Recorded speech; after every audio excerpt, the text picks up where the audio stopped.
You are living in the most dangerous time in American history. We won't take a single back step. Former professional basketball player is now the Republican Party's choice. Can you imagine Royce White, the U.S. Senator?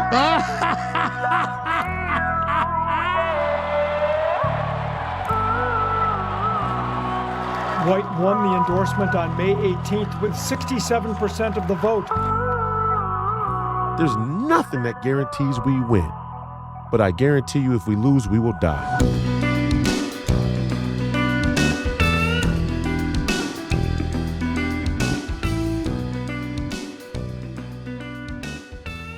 My next guest was selected as the 16th overall pick by the Houston Rockets in the 2012 NBA draft. Today, he's in a different arena now as a GOP candidate for the U.S. Senate from the state of Minnesota. Please welcome Mr. Royce White to the show, the Stephen A. Smith Show. What's going on, man? How you doing? How's everything? I'm good, man. Thanks for having me on. I really appreciate it. Man, please, the pleasure is all mine. I'm always interested in hearing what somebody like yourself has to say. So you ran in 2024 in Minnesota against Amy Klobuchar. You lost that election, but you got 40% of the vote. This time now, you're campaigning to run for the Senate in 2026. First of all, why? And most importantly, do you think you can win this time? Well, again, I want to say thank you for having me on. I appreciate it a great deal. And I also appreciate you having the great Steve Bannon on recently. That's what, got me to reach out to you and try and talk to you as well. Bannon is obviously a friend of mine and an even better mentor. We call him the happy warrior because he takes his scrutiny and his prosecution, in some cases, the, witch hunt lawfare that's going on with a smile on his face. Me, I'm more of the young bull, kind of fire-breathing, nationalist, populist part of the MAGA movement, the young MAGA movement. So I appreciate you even giving me a platform. We know we've gone through a long time in this country where people like me couldn't speak. As far as the elections go, look, I think there are a lot of problems still with our elections, especially in Minnesota. I think letting illegal immigrants vote in elections is something that's an issue here in the state of Minnesota, as well as many other places in the country. Okay. Obviously, Donald Trump is fighting back against that, and hopefully he can get some legislation with some teeth to help out on that front in 2026. Ultimately, we know the machines are an issue, and I don't say that as a conspiracy, although if you go to my Wikipedia just a month back, it said American conspiracy theorist in the first sentence.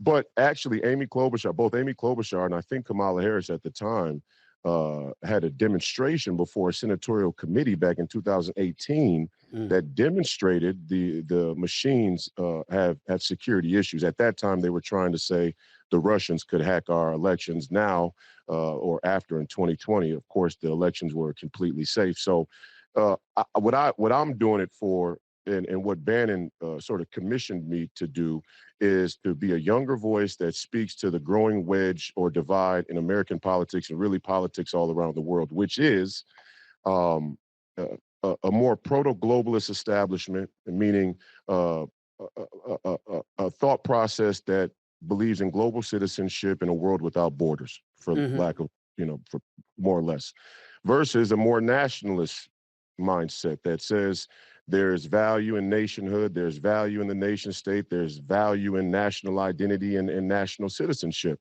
And that's what I've been doing since 2022. I tried to run against Ilhan in 2022. I lost the primary there.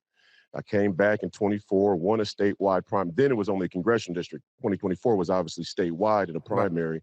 And so we're moving the needle. And to be quite honest, and the number one thing I want to say to you, Stephen A., before we even get going is what really drew me in to run as a Republican is how dishonest the narrative was about the Republican Party. If you remember Donald Trump coming down the escalator in 2015-16, his number one enemy was not the Democrat Party, who he had fundraised for and had many friends in. The number one enemy was the proto-globalist Republican establishment led by George Bush and the rest of his counterparts in that echelon of the Republican Party. And we're fighting the same thing here in Minnesota still. To this day, that Republican establishment has a stronghold on the party, and I represent the more grassroots movement that's fighting back. When you say you represent the more grassroots movement, is that your way of saying you've been disappointed in what conventional Republicans were doing up until the moment you decided to run in 2022 and then 2024? Or are you just simply saying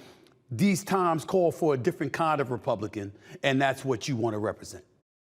I'd say both. Okay. And to take a step back, a lot of people who are watching the show will probably know my name from being drafted, like you said, and my problems or my fight with the NBA. And we don't have time to go into all those misconceptions, though Right. they are many. But I think they're much more interesting and important things for us to talk about, especially along policy. But it is important because my story back in 2012 was a microcosm of what we face today, and that was a proto-globalist establishment media who, at the drop of a dime, was willing to protect the NBA, even though they knew that I had a categorical winning position in that fight for mental health policy. As you Right. very well know, Yeah. when I came in the league, there was no mental health policy. Now there is one. In fact, the one they put in place in 2016 is one that I helped them develop personally. Absolutely. I actually added language to it. So I had a huge political victory, but it cost me a lot of money. And you My were only willing to point go out front, in fairness to you, you were willing to go out front and center and bring attention to something that a lot of people, the NBA, I'm not going to accuse them of purposely ignoring it as if they knew how detrimental it was and then chose to ignore it. I don't think anybody at that particular moment in time took mental health as seriously as you were imploring all of us to do. So that's definitely, we saw Chris Bosh later, we saw Kevin Love later, we saw a litany, DeMar DeRozan and stuff like that. So you definitely deserve a lot of credit for that. I'm not here to take that from you, that's for sure. Well, and my point is, well, I had some more behind the scenes conversations with the NBA higher ups.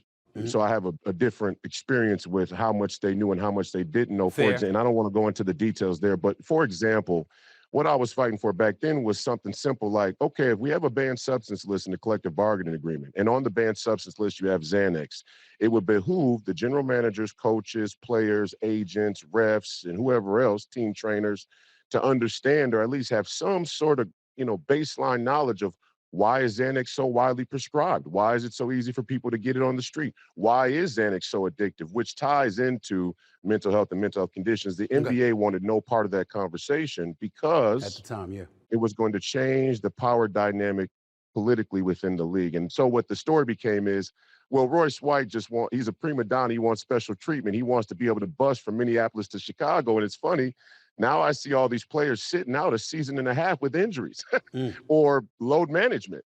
And I'm thinking to myself, I would have never missed one game busing to a game because that's just not my mentality. I'm tough as nails. I'm built kind of Midwest tough in my basketball mind. That's what we knew you to be.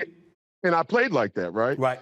So I got that grit to me. So I would have never missed a game. But so that was how the narrative was manipulated. And I only bring that up to say, this was 4 years before Donald Trump ever came down the escalator. And stories like mine laid the groundwork for what would be an easy movement for a lot of young men like myself into what Donald Trump created, right? So people go, well, how can you be MAGA? How are you Republican? I faced the fake news media firsthand, and it probably cost me more than $100 million well before Donald Trump ever added his name to the political arena. So I listen to you, and let me be very, very clear. I'm not a Republican. I'm not a MAGA Republican, but I don't pride myself on being a liberal either. And when I saw you in the past being critical of some of the things that I said, I wasn't offended by it. It made me listen. I said, let me think about what he said, because I know the inclination on the left is for somebody to be so put off, then all of a sudden, I don't want you around. I want you canceled. I don't want to listen to what you have to say. Hell with all of that. I think that's one of the problems that exist in this country, in my opinion, Royce, on both sides. Meaning that I think two extremes where it doesn't encourage anybody to listen to one another and hopefully compromise. So when you brought up the fact that when you were a player, you felt like you couldn't be yourself, like you couldn't be open, rather, about where you stood politically, et cetera, I want you to elaborate from a political perspective on what it was like for you as a black man, being somebody that leans towards the GOP even before MAGA, what that has been like for you as a black man in America.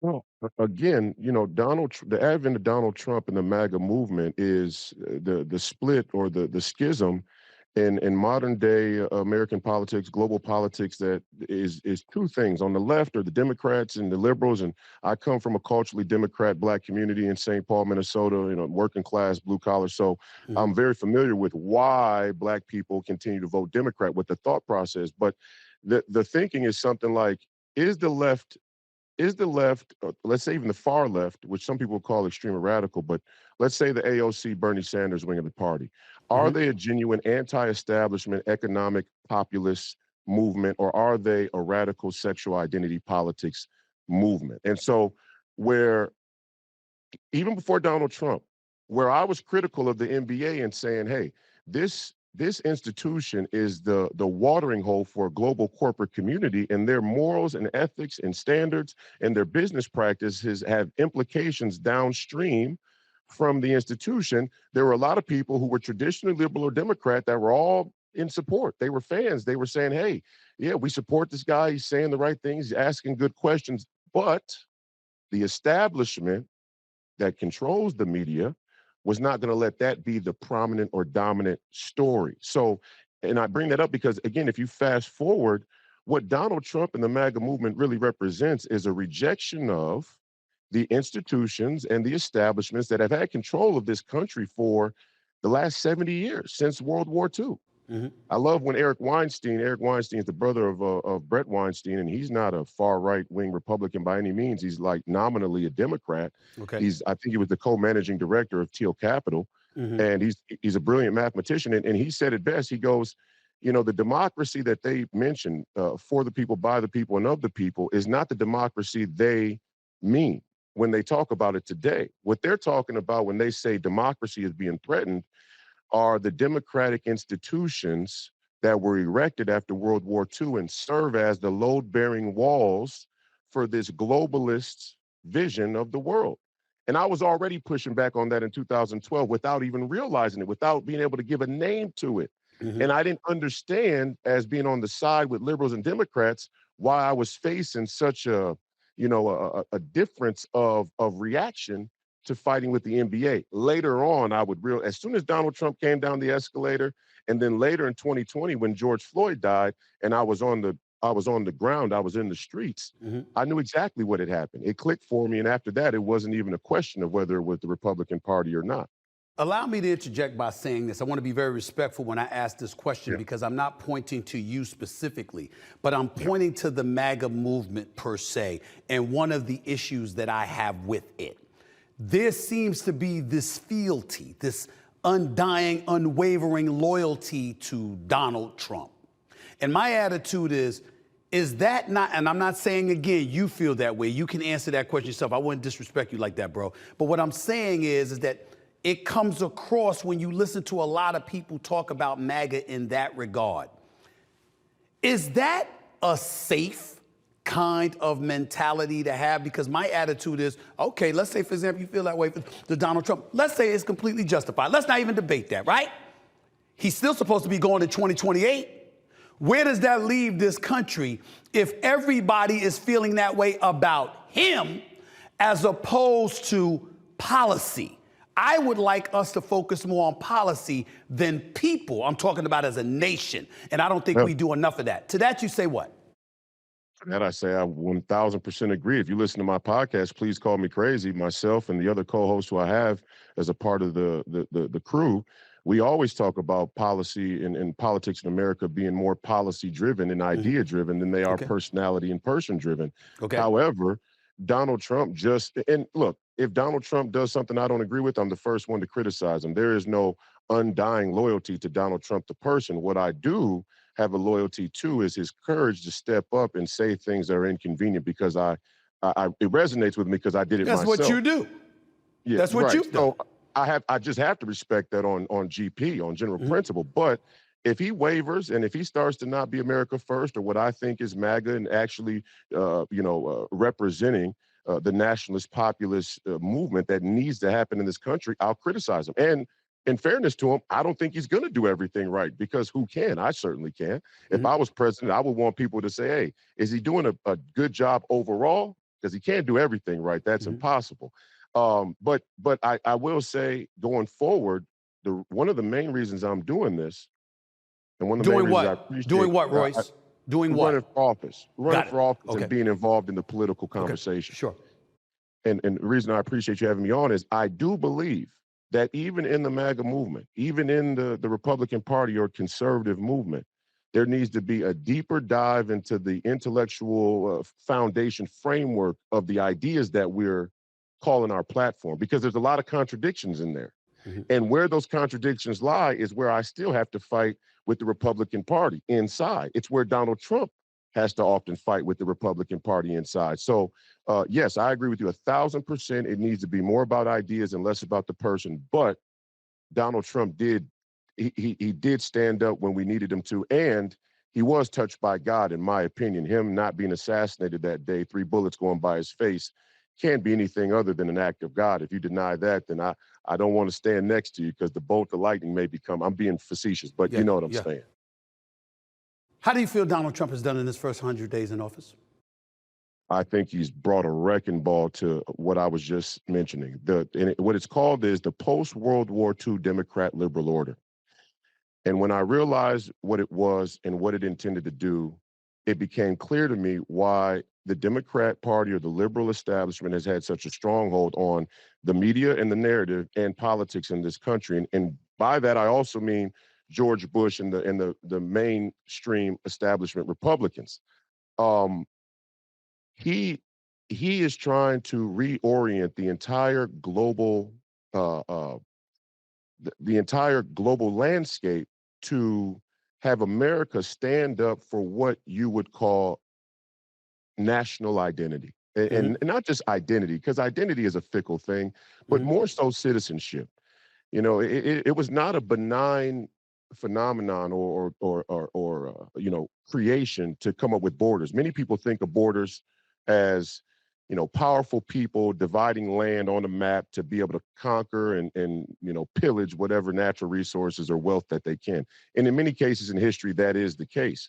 But borders also have a much deeper spiritual meaning that we have to acknowledge. And that is, a man without boundaries, a man without limits is a man who believes that he's God. And yeah. Okay, I don't disagree, but let me push back on you with this. Okay. You'll get no argument from me about the job he's done at the border. There was no excuse for us to have open borders in this nation. Wait, which part don't you agree with? I want to track. I want to keep No. I'm not saying any part that you said that I disagree with. I'm talking about pushing back in terms of some of the things that I wanted to bring up about him, not you. Got it. I have no problem with him on immigration. I think he's done an outstanding job on immigration. I think it was necessary. Do I think it's a bit extreme sometimes when you're taking somebody, if it's a student protesting and you're deporting him and what have you, when the courts are telling you, no, don't do it? I got a problem with that, because I'm concerned that you can ignore the courts and you can act of your own accord, because that's not what this nation of laws is built on, in my estimation. However, I'm looking at the economy. Ooh, I don't know. I mean, he's saying it's doing better. That's not what I'm hearing. I'm looking at the tariffs. I have no problem with him going after China, but you going after allies too, at least initially. And you had the allies, you know, commingling and talking with China because they were thinking they were going to be allies with China now because they were turning against you. I'm worried about that. I'm thinking about DEI. And I'm like, I don't like, and Royce, ooh, I hope you're with me on this one. Diversity, equity, and inclusion. Here's the argument that I have made. Didn't earn it. That's what DEI stands for me. Didn't earn it, right? And I'm like, why does DEI automatically have to be associated with merit? Who's to say some of those people didn't have the merit warranting them to get hired? As a black man in America, I'm quite sure you've seen, as I have seen, plenty of qualified black folks that weren't getting opportunities because of the white establishment. But they seem to be ignoring that right now. To all of that, floor is yours. Yeah, okay, well, let me take it piece by piece. Sure. I'll start from the end and work my way back. No problem. Number one, you will never hear me pander to this right-wing narrative that racism in this country doesn't exist. That's ridiculous. It's absurd. It's something that is cheap, kind of WWE politics. It's what they serve you on Fox News and CNN. That's the you know, conventional and proverbial battle of political clash in America. Is it racist or is it not? Right. There's racism in America. There's no doubt about it. There's been racism in the past. The question is, what is the answer? What's the solution? And I do believe that there are people who may have benefited from DEI programs, or let's say affirmative action, to take it back to something that has real teeth, who did have the merit and got in with those programs. The question becomes, and this is what really opened my eyes, when George Floyd died, I was as appalled and shocked as anybody. And now I do think that Derek Chauvin's prosecution was political. Okay. They prosecuted him because they wanted the riots to stop in the streets. They didn't want to have any more conversations or riots or right. So the prosecution was political. But I am not quote unquote loyal to a thin blue line and police backing at any and all circumstances. Not my deal. My deal is something more biblical, like when Paul said to the centurion guard, I'm a Roman citizen. Do you have the right to bind and beat a Roman citizen who has not yet seen court? And I think Donald Trump in the MAGA movement is now more privy to the dangers of a police state and a security state and letting the courts have more power, or let's say the justice system, for lack of a better, be more all-encompassing, the justice system to have more power than they're supposed to. And so we're still working out that Gordian knot. Now, to back up to what you said about the border and the immigrants, here's the thing. The courts have long been politicized. They've long been politically weaponized. And we got into that when we started letting presidents who are party loyal appoint judges, and it happened on both sides. Yes, and there started to be this game of who has the political power in the judiciary with judge appointments. I'll say this. When a country is in the place that our country was at, it is very difficult for me to continue to believe in the rule of law, even though my Republican counterparts have such a dying loyalty to the concept. They all say rule of law, democracy. Listen, your rule of law is only as good as the lawmakers who uphold it. That's true. If your lawmakers aren't righteous, then there is no rule of law. Right. And what we saw, the Democrat establishment that also includes some very rhino, we call them, or rats, I call them, Republicans against Trump, Republicans that have more loyalty to the liberal order than they do to the Republican ideas or the Republican Party.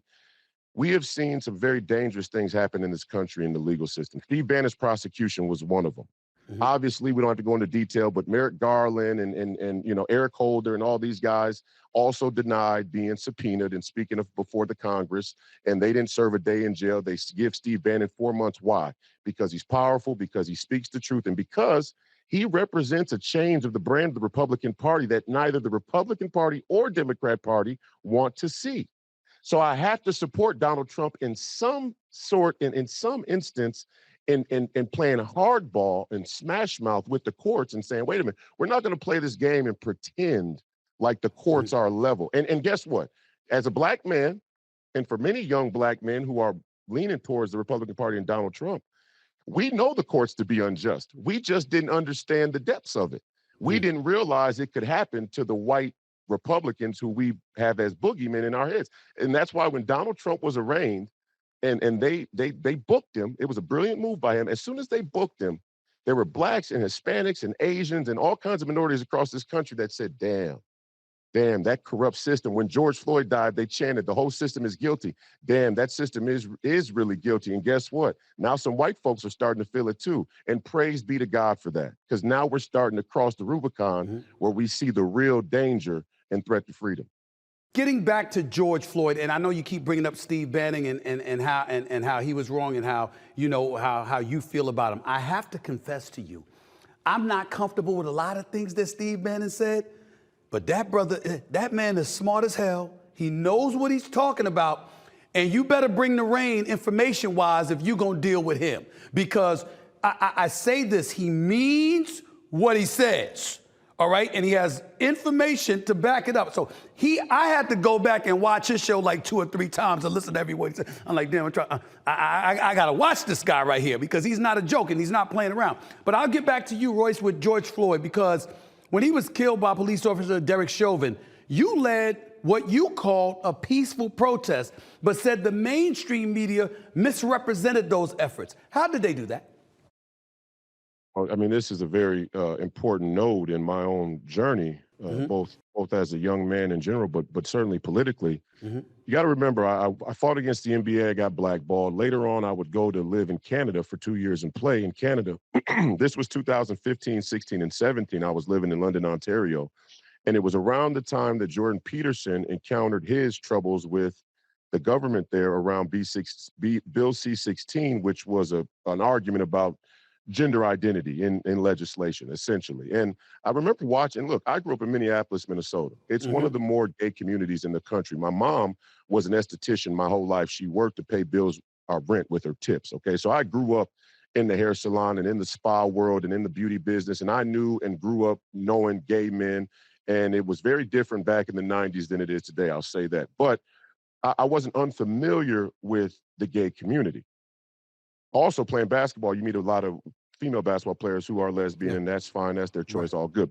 Point I'm making is I wasn't familiar with this transgender pronoun thing. And I was in Canada, and I remember watching the news like, man, this guy, Jordan Peterson, sounds logical, sane, reasonable, actually really smart, to be honest. And I don't understand why they're attacking him. But I was playing basketball, and we won 2 national championships in Canada back to back. So you know how you watch things, you know, kind of, but it's in passing, okay? I come back to the States in 2018-19. I joined the Big Three, and I'm talking about all these political issues in the Big Three, you know, Edward Snowden and Julian Assange and the Federal Reserve and so on and so forth. And the Uyghurs, okay, the Uyghurs in China, that their persecution. And so when 2020 hit and George Floyd died, I was like, I know what's going to happen here. This is going to be one of the biggest, I could just feel it. This is going to be one of the biggest things in American history. And it's right here in my backyard where I grew up. I mean, 36th, 38th in Chicago on the south side of Minneapolis. I used to run the streets and play at the parks and you know, my whole life. So it's home. So I went to the front line because there were all of these people organizing these protests who I didn't know from being from the city. I didn't know them from any wakes. I didn't know them from any weddings. I didn't know them from any barbecues. I didn't know them from any of the grade schools or the after school programs or the basketball team. I didn't know them. And so it was odd to me. And then when I researched them, I realized a lot of these community activists were imports from colleges, you know, in California or somewhere else that were given a position by politicians who had been elected, okay? So I'm out on the streets and I'm saying, listen, we're going to go to the front door of the Federal Reserve. You all believe that the problem in this country is policing. The problem is not policing. The problem is how the money works. And if we want to talk about follow the money or the whole system being guilty, I can show you just how guilty it is. The Federal Reserve is the epitome of corruption in America. And it has a downstream effect on every working class citizen, including Blacks, Latinos, and everybody else up and down in between. So when I did that, naturally, people were excited to see me leading. They're like, oh shit, Royce White's out here and look at, there's 10,000 people with him. How did he do that? And they even wrote stories about me in Washington Post and whatnot. And they were like, hey, he's a rising young activist. And when I was out there, I heard something that just blew my mind. Black trans lives matter. I didn't even know what trans meant at the time, to be honest, Stephen A. I had no clue. And I didn't push back on it right away because I didn't know what it meant to push back. Right.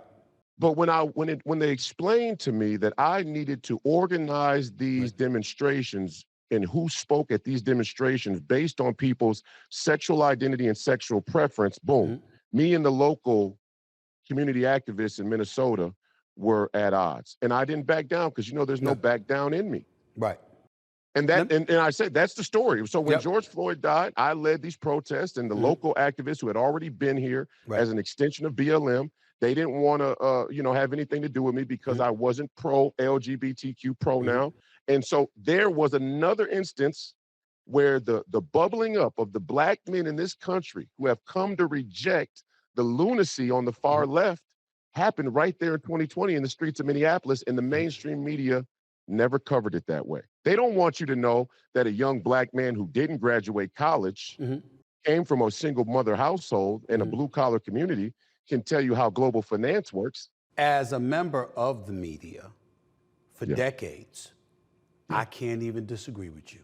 there is no doubt that there was stuff that folks did not want to discuss. I was covering sports, so it was different for me, but I'm just saying there was no doubt that you're absolutely right, that there was so much stuff being covered up. And I got to get a little bit uncomfortable with you for a second here. During the 2024 campaign, you raised controversy with what they labeled as anti-Semitic remarks. I don't know what you said. I didn't know anything about that. Civil judgments for unpaid child support and a finance report that showed more than $1 million of donor money went to credit card fees, which was nearly 70% of your $1.43 million in operating expenses. First of all, is that stuff true?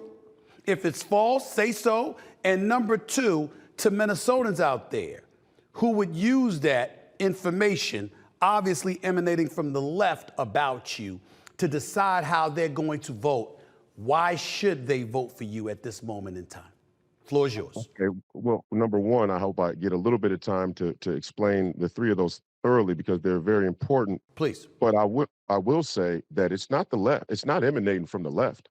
Those stories, those lies and rumors are emanating from the establishment GOP, who's more afraid of a young black man talking about the Federal Reserve than they are an AOC or Ilhan Omar. In fact, a lot of the establishment GOP loves Ilhan Omar because they raise a lot of money off of her.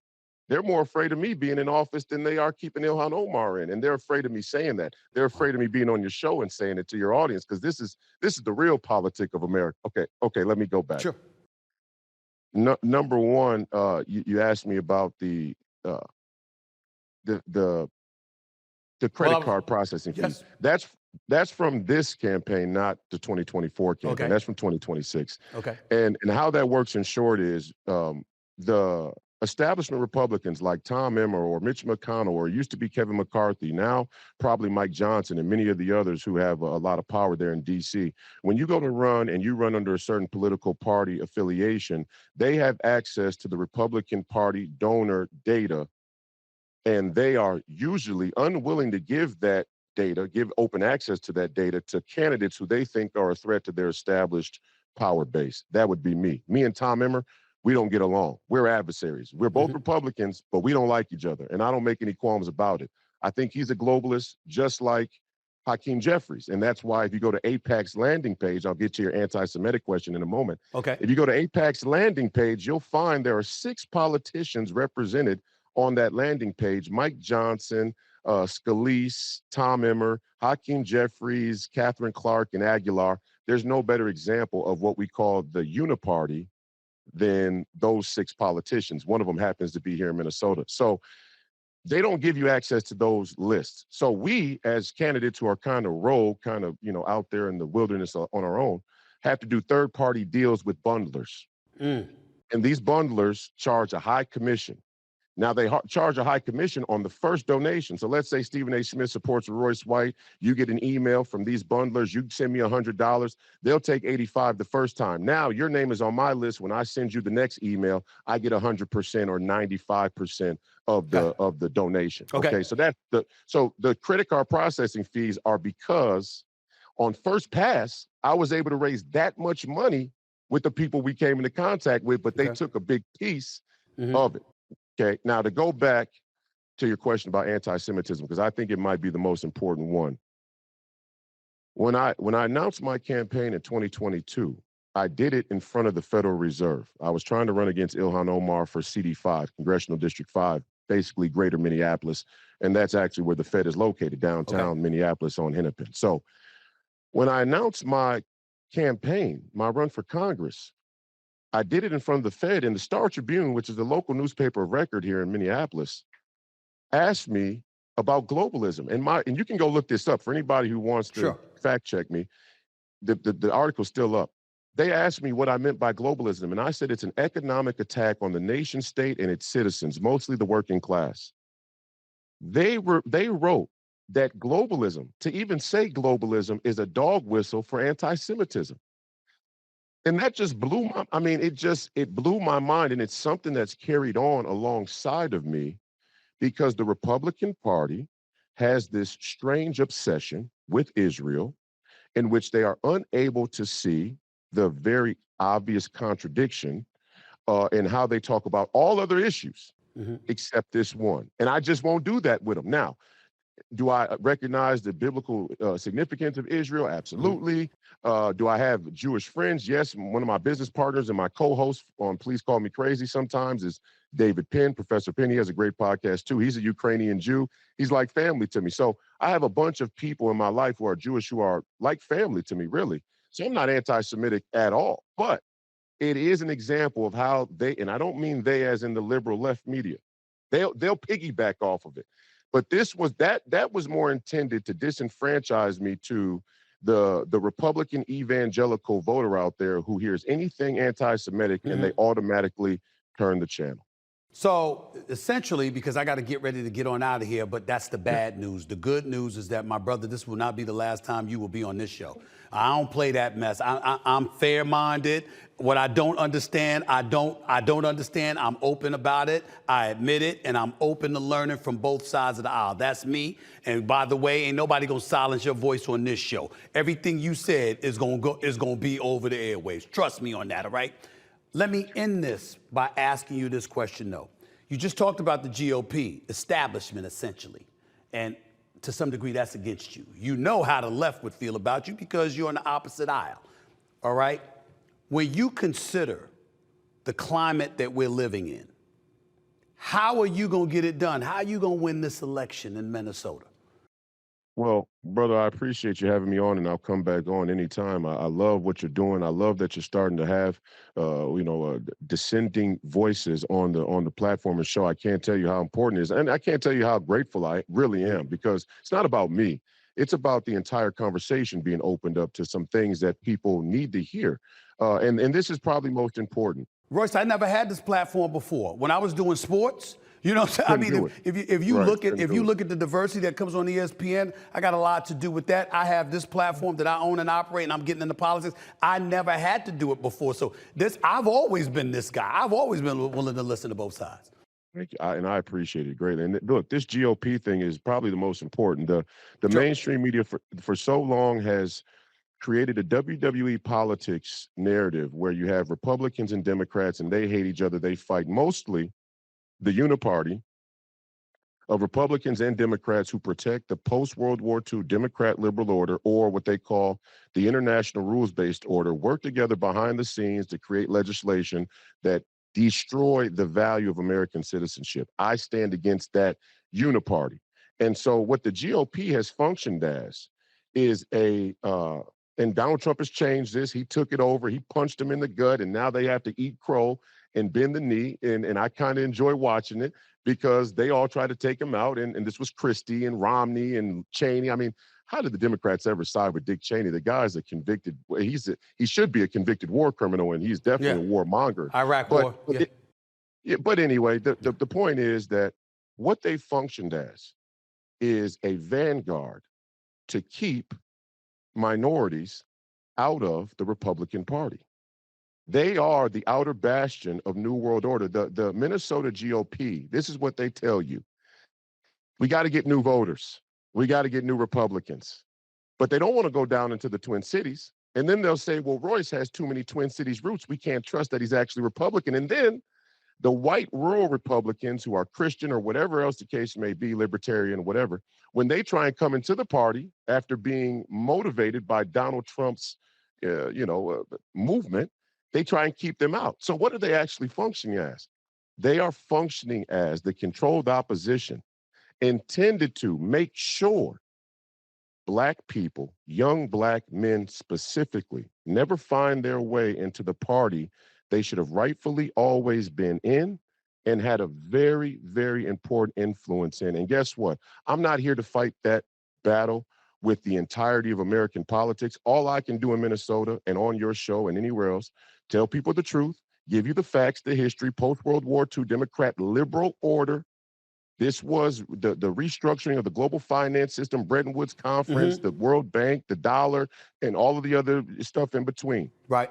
Mostly predicated on national security and foreign policy. And this was when you said allies earlier. I don't want to go back to that. We'll talk about another time. But when you said our allies, I'm not so sure they're our allies. Okay. The European Union has to decide the fate of the European Union, and it can't be on the backs of the American working class, because the Europeans have a working class that need to pay up as well. So that's what we're fighting against. That's what I'm fighting against. I appreciate the time. I don't know if I can win in Minnesota, but I'm 34 years old. I started early for a reason.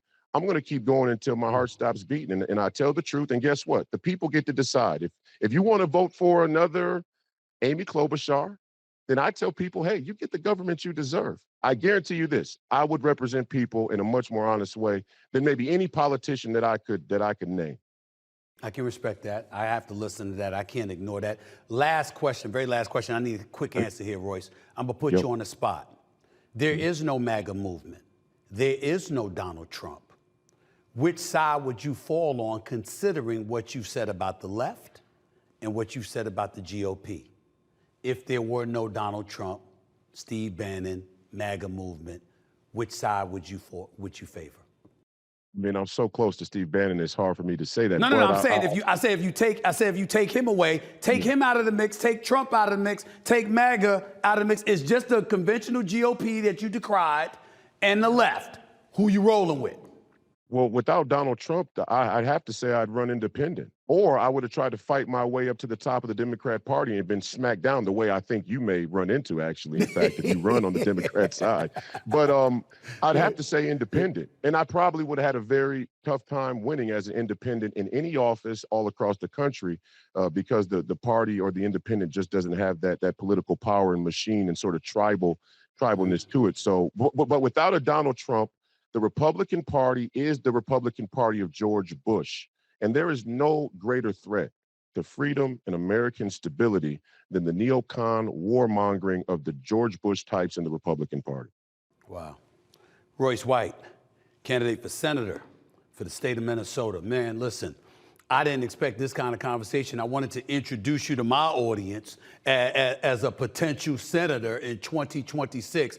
I can't tell you how much I enjoyed talking to you. We'll get into what you've been critical about me with next time and all when we got more time, but I'm all good with you. I mean, I think that what you're saying is you've given us a lot of food for thought, man, and I sincerely thank you for that. And this will not be the last time I will have you on, because I think America needs to hear more of what you have to say, especially before the election, as we look forward to picking our politicians, electing them, holding them accountable, etc. We need to hear from people like you more. So you always have a home on this show, my brother. Thank you so much for being on the show, and I'll talk to you soon. Thank you, brother. Godspeed to you. Appreciate it. Talk to you soon. One and only Royce White, right here. Everything's up on the bar. We're all in.